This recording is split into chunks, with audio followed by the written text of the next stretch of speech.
अरे प्राची, तुम यहाँ अकेली क्यों बैठी हो? मैम, मेरी सहेली यामिनी मुझे छेड़ती, इसलिए मैं नहीं खेलती उसके साथ। मुझे अच्छा नहीं लगता। यामिनी, इधर आओ। तुम प्राची को क्यों छेड़ती हो? इससे उसके मानसिक स्वास्थ्य पर बुरा प्रभाव पड़ रहा है। मैम, ये स्वास्थ्य क्या होता है? मानसिक स्वास्थ्य किसी की भावनाओं और सोचने, सीखने और समझने की क्षमता है। जैसे कुछ दुर्घटना होने पर हमारे शरीर को चोट लग सकती है, वैसे ही हमारे आसपास होने वाली परिस्थितियां हमारे मानसिक स्वास्थ्य पर बुरा या अच्छा प्रभाव डाल सकती है। अच्छे मानसिक स्वास्थ्य का मतलब है जीवन के तनाव और उतार चढ़ाव को पार करके एक खुशहाल जीवन जीने का कौशल होना। मैम, मानसिक रूप से स्वस्थ बच्चे कैसे होते हैं?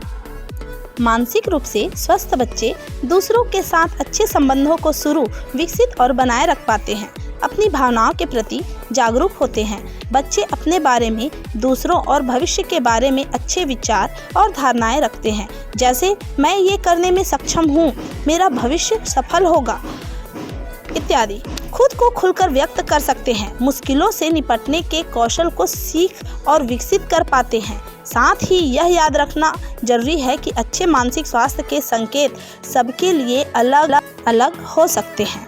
किशोरावस्था शारीरिक, भावनात्मक और सामाजिक परिवर्तनों के कारण एक नया और निर्माणात्मक समय होता है और इस समय अपने मानसिक स्वास्थ्य का ध्यान रखना और ज़्यादा महत्वपूर्ण हो जाता है। क्योंकि बच्चे अपना बहुत समय स्कूल में बिताते हैं, इसलिए स्कूलों में मानसिक स्वास्थ्य पर ध्यान देना बहुत जरूरी है। यह एक ऐसा स्थान भी है जहां वे सामाजिक और भावनात्मक चुनौतियों का सामना करते हैं और कौशल सीखते हैं, पढ़ाई के दबाव का सामना करते हैं आदि। बच्चों के मानसिक स्वास्थ्य को बिगाड़ने वाले कौन से कारण हो सकते हैं? पढ़ाई में अच्छे अंक लाने का दबाव, दोस्तों का दबाव, किसी प्रियजन को खोना, दूसरों से स्वीकार नहीं किया जाना, मजाक उड़ाया जाना या किसी प्रकार के शोषण का सामना करना भी हो सकता है। मुझे कैसे पता चलेगा कि मेरी सहेली अस्वस्थ है?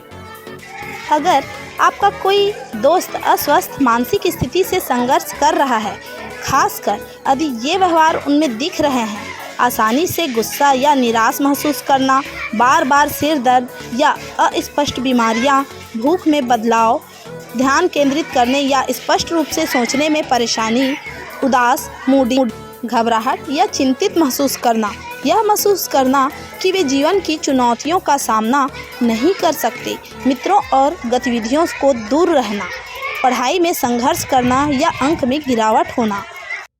इन सब को दूर करने के लिए बच्चे से अलग से बात करके उनकी परेशानियों को समझने की कोशिश करना। आप अपनी कक्षाओं में एक मित्र सहयोग प्रणाली शुरू कर सकते हैं। यदि बच्चा इच्छुक हो तो अन्य बच्चों या बच्चे के परिवार से सहायता लेने का प्रयास करें और ज़रूरत पड़ने पर उन्हें काउंसलिंग सेवाओं से भी जोड़ सकते हैं।